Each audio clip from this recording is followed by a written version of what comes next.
قال صلى الله عليه وسلم: من صلى علي صلاة صلى الله عليه عشرا،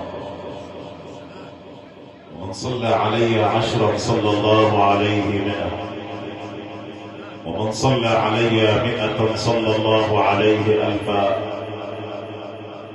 ومن صلى علي 1000 زاحمت كتفه كتفي باب الجنة. أيها الأحبة الكرام، يوم الجمعة عيد في الأرض وعيد في السماء.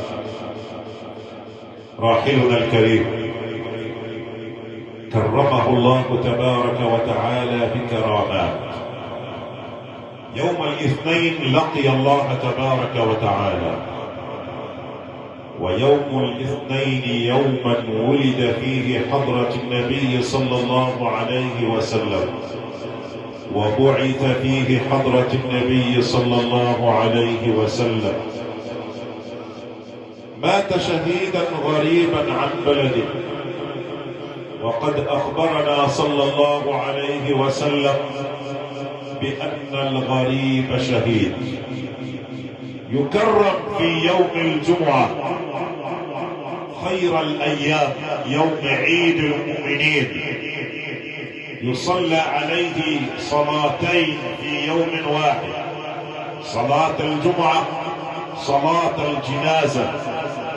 كرم من ربنا سبحانه وتعالى عليه، ومنزلة طيبة. الجميع متطهر، الجميع متهيئ لصلاة الجمعة وصلاة الجنازة. كل من سار خلفه طاهرا متطهرا مسبحا مصليا للصلاتين يوم الجمعة، كما قال رسول الله صلى الله عليه وسلم: أخبرني يا أخي يا جبريل كيف تكون الجمعة عندك في السماء؟ فقال: عيد في الأرض وعيد في السماء يا حبيب الله. فقال صلى الله عليه وسلم: عيد الأرض نعرفه ازاي؟ ليلة الجمعة السادة العلماء اللي قاعدين في المكان وأنا لست بأعلم منهم، ليلة الجمعة من بعد العشاء لا تسمع صوت للدواب، لا تسمع عزكم الله حمار ينهق، ولا تسمع فرس يصهل، ولا تسمع ديب يروي من الرعب اللي شايفه ومن الكرم اللي نازل على أمة سيدنا النبي ومن الأنوار والتجليات الربانية. الكل في حالة ذهول من الكرم الرباني. ثم عند الفجر تصيح الدياب. الديب بيأذن. الديب بتأذن ازاي؟ لما سيدنا علي رضوان الله عليه بيسألوه أحبار اليهود، بيقولوا له: ماذا يقول الديك في صياحه؟ صلوا على سيدنا الرسول، صلوا على سيدنا الرسول، ما تنشغلش. والله اللي يعيش بالصلاة على سيدنا النبي لا يعيش في خير حتى يلقى سيدنا النبي. والله اللي هيصلي على سيدنا النبي هيلاقي في قلبه بركة سيدنا النبي، وهيلاقي في بيته بركة سيدنا النبي، وهيلاقي في زرعته بركة سيدنا النبي. والزرعة مش شرط انها تكون زرعة قمح وذرة وبرسيم ورز ومش عارف. لا، الزرعة دي ممكن تكون صلاتك زرعة، وقراءتك للقرآن دي زراعة خير، وتسبيحك لله دي زراعة خير، وصلتك للأرحام زراعة خير، وتعاملك مع جيرانك زراعة خير. الزراعة ده علم كبير جدا، مش وزارة الزراعة بس، اسم كبير. ده احنا نحترم كلمة زراعة دي. ازرع في قلب ولادك الأدب، ازرع في قلبك الاحترام، ازرع هتلاقي نفسك بتزرع حاجات كتيرة جدا. من جد وجد، ومن زرع حصد. من جد وجد، ومن زرع حصد. فبقول له: ماذا يقول الديك في صياحه؟ فقال: ينادي وقت السحر. بيقول ايه؟ قال: يقول: اذكروا الله يا غافلون.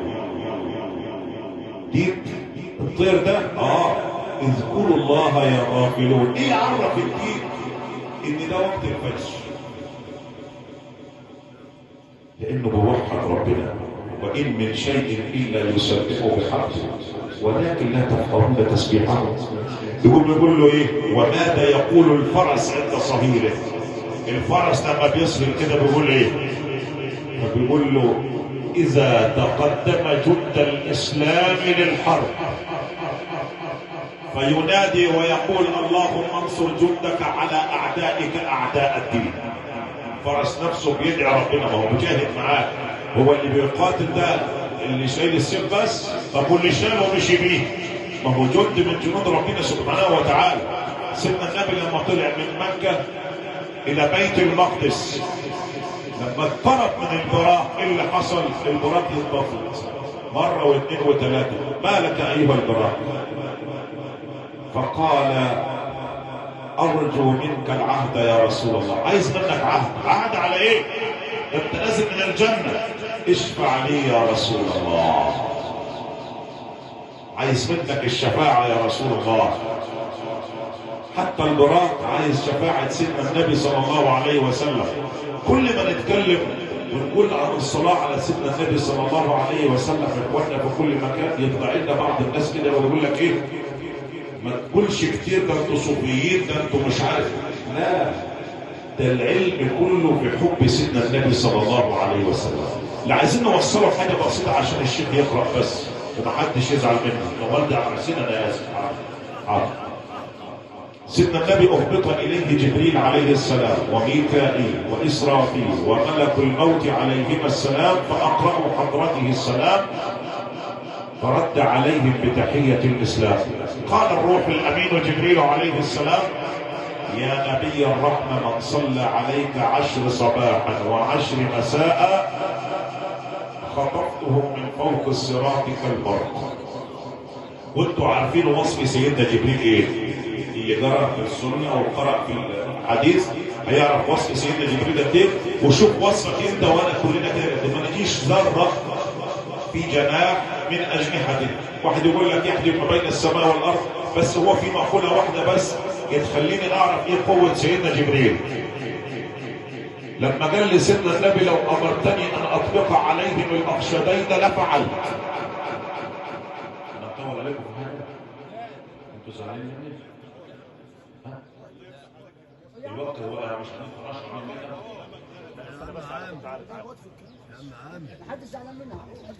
نستمع إلى هذه التلاوة القرآنية المباركة فضيلة القارئ الشيخ حازم المنشاوي، فليتفضل فضيلته مشكور. أنا بندعي للخطبة ب10,000 جنيه، أنا غلطان اللي أنا قلت كلمة.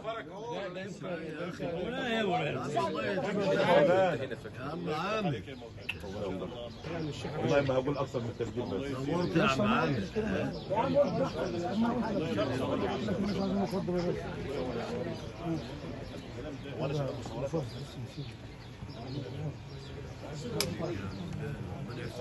عم كلام عندك يا حاج مجاهد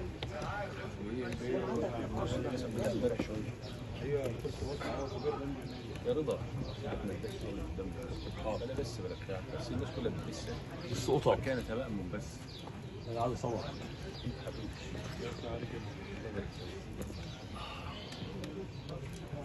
دي بتضر لو مصورات البلاد بتضر لو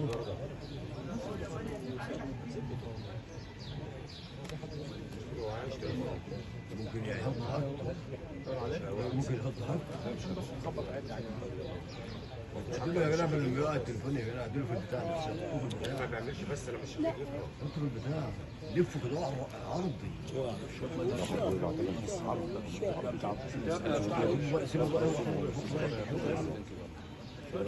بص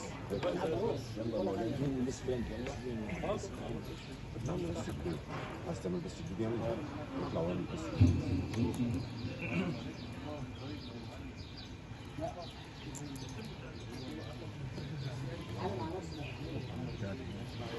أعوذ بالله من الشيطان الرجيم.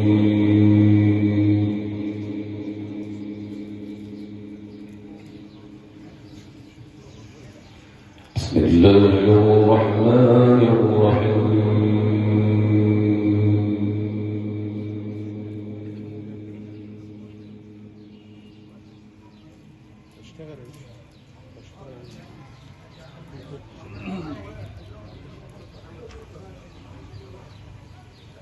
يا بني أقم الصلاة وأمر بالمعروف وانه عن المنكر واصبر على ما أصابك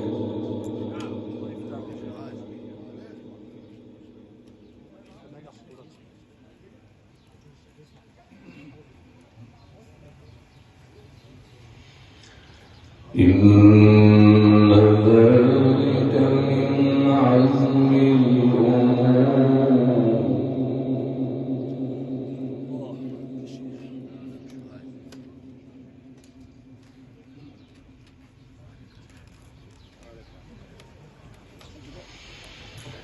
يا بني أقم الصلاة وأمر بالمعروف وانه عن المنكر واصبر على ما أصابك نعم عليك يا شيخ أحمد. نعم الله أكبر إن شاء الله عليك إن شاء الله عليك يا حسن.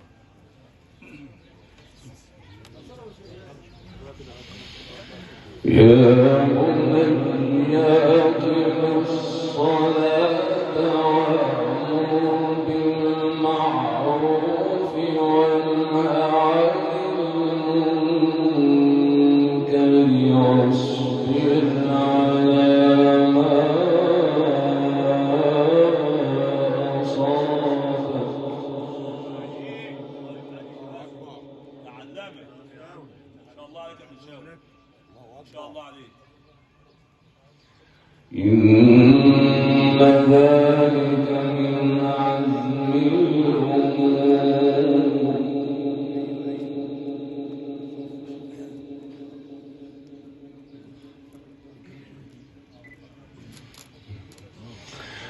ولا تصعر خدك للناس ولا تمش في الأرض مرحا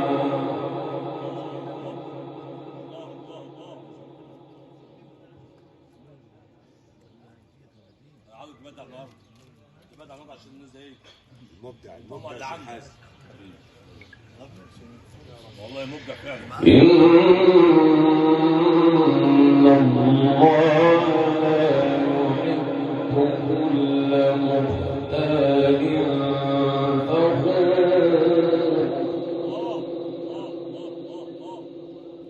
الله ينفعك في الحال ان شاء الله عليك. يا بني أقم الصلاة وأمر بالمعروف وانه عن المنكر واصبر على ما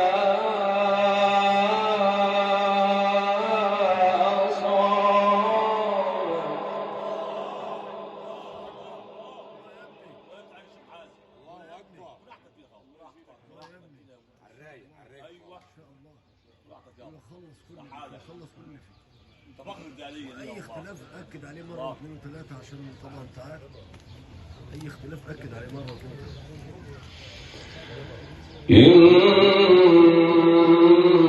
إن ذلك من عزم الأمور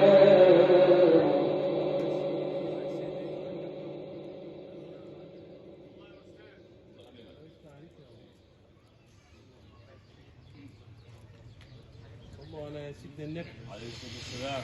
يا بني أقم الصلاة وأمر بالمعروف وانه عن المنكر واصبر على ما أصابك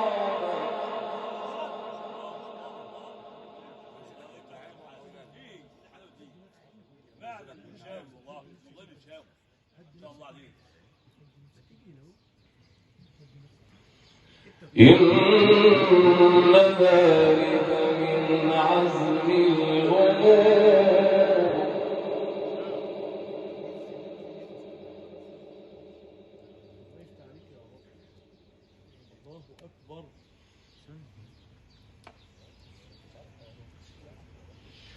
ولا تصعد خدك للناس ولا تمش في الأرض مرحا.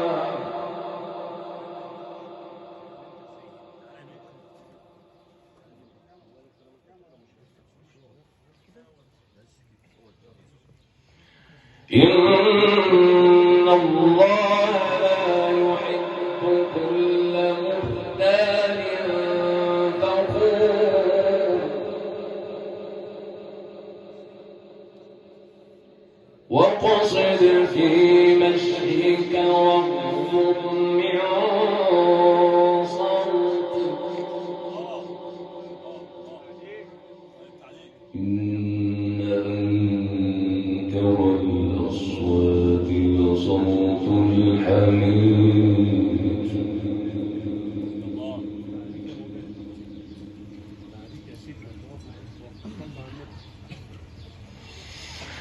ألم تروا أن الله سخر لكم ما في السماوات وما في الأرض وأسبغ عليكم نعمه ظاهرة وباطنة.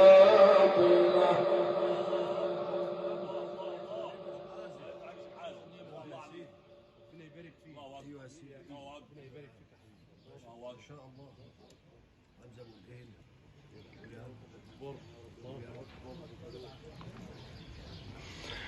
ألم تروا أن الله سخر لكم ما في السماوات وما في الأرض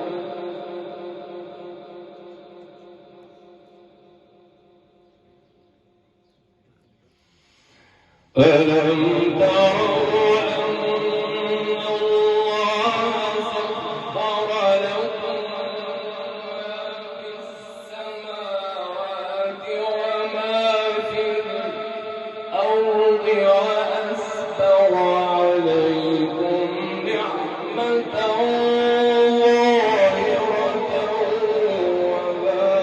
وباطنة.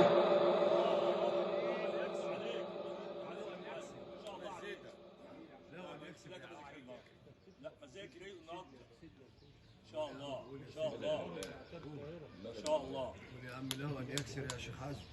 لا مسيك ومن الناس من يجادل في الله بغير علم ولا هدى ولا كتاب منير.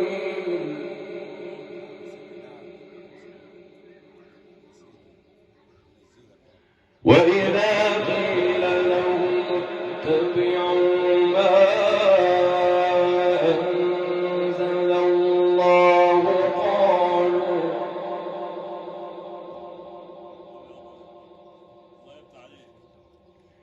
قالوا بل نتبع ما وجدنا عليه آباءنا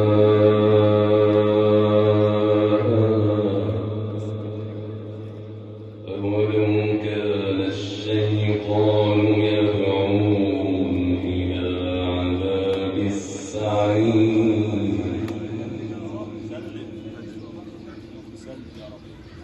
نعم الله عليك ان شاء الله. نعم علمه لقد كبير. ومن يسلم وجهه إلى الله وهو محسن فقد استمسك بالعروة الوثقى وإلى الله عاقبة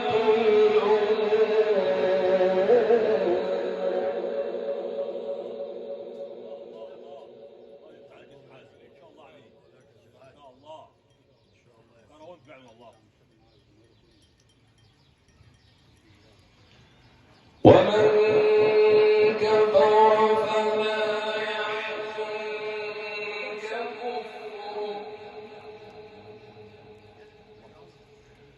إلينا مرجعهم فننبئهم بما عملوا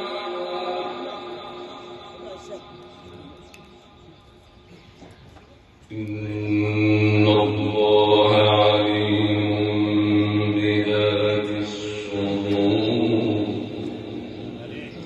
نمتعهم قليلا ثم نضطرهم إلى عذاب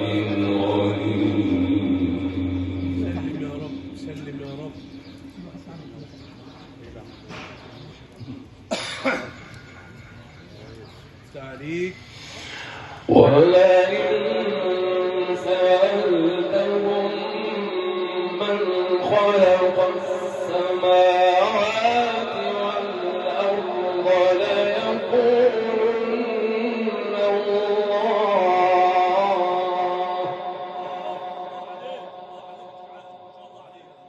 قل الحمد لله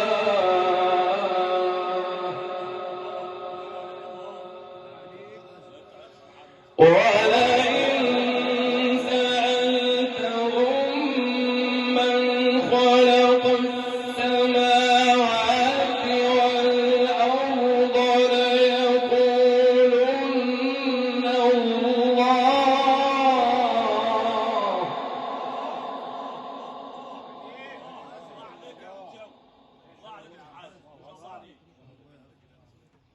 صلى على رسول الله.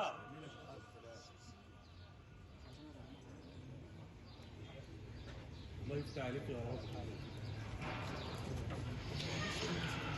ولئن سألتهم من خلق السماوات والأرض ليقولن الله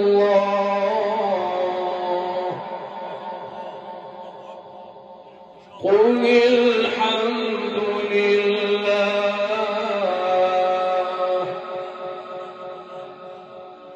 قل الحمد لله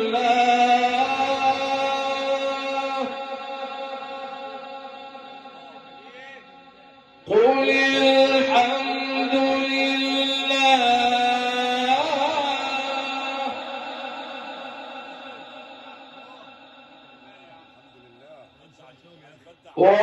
ولئن سألتهم من خلق السماوات والأرض ليقولن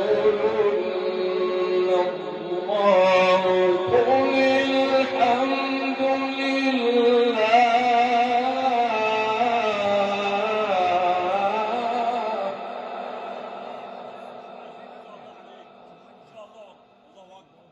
الله أكبر. ما شاء الله عليك. مين الحاجة دي؟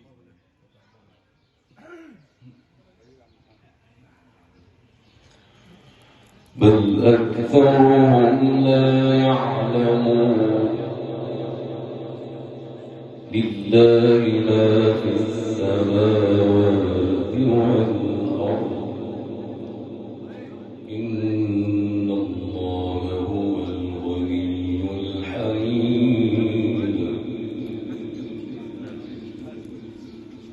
إن شاء الله عليك. إن شاء الله عليك. حسب الله. إن شاء الله. يوسع عليك. ولو أن ما في الأرض من شجرة أقلام والبحر يمده من بعده سبعة أبحر ما نفدت كلمات الله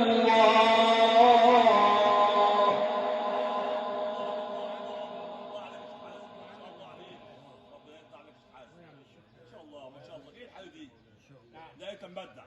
الله وكيل تنبدع النهارده ان شاء الله عليك. انوار مولانا الشيخ محمود عم الشيخ عام الله بركاته.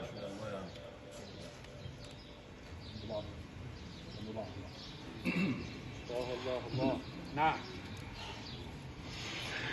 إن الله عزيز حكيم.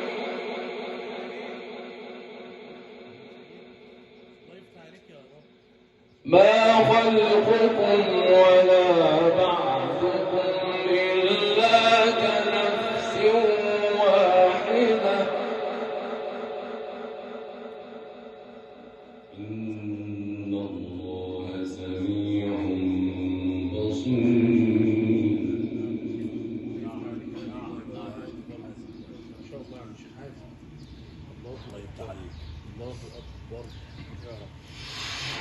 ولو أن ما في الأرض من شجرة أقلام والبحر يمده من بعده سبعة أبحر ما نفدت كلمات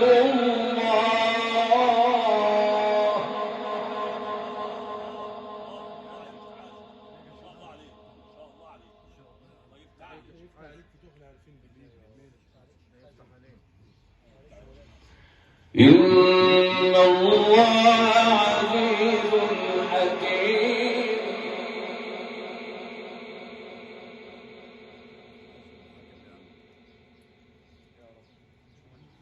ما خلقكم ولا بعثكم إلا كنفس واحدة.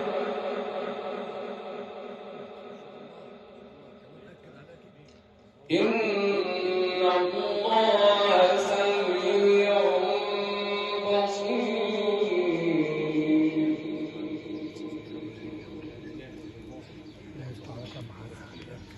اختلاف ذاك.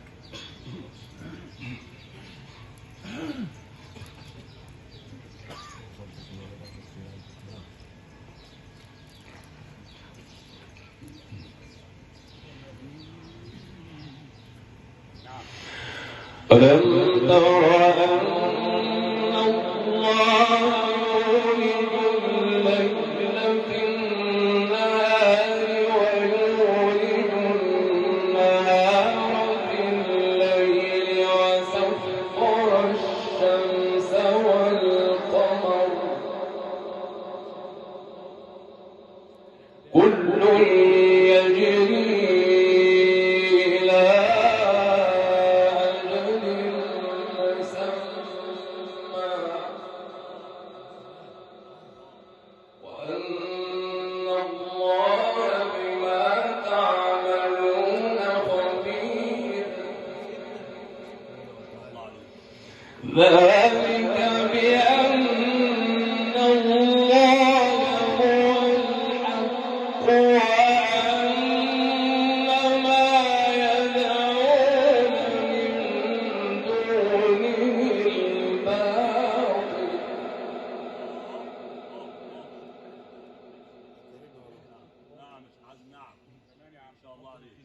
وأن الله هو العلي الكبير.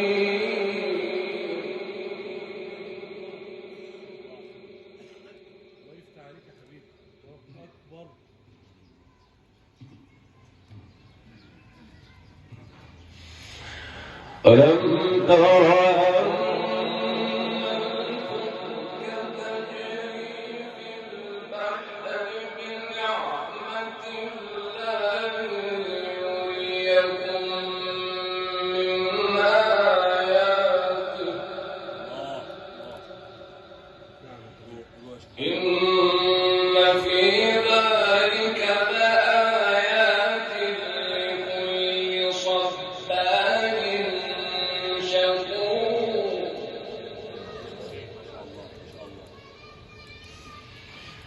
وإذا غشيهم موج كالظلل دعوا الله مخلصين له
صدقت ربنا وصدقت آياتك في القرآن وبلغ نبي الهدى سيد ولد عدنان.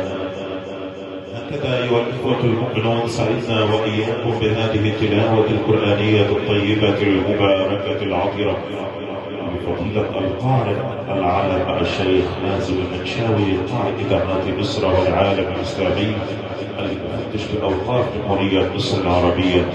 شاكرا لفضيلته شاكرا لحضراتكم جميعا باسم آل عبد الفتاح الكرام. بعد صلاة المغرب نستمع لفضيلة القارئ الشيخ محمد رضا. اللهم هذا إقبال ليلك وإدبار نهارك وتسبيح ملائكتك وأصوات دعاتك. واغفر لنا ذنوبنا فإنه لا يغفر الذنوب إلا أنت يا رب العالمين. شكر الله سعيكم جميعا والسلام عليكم ورحمة الله وبركاته.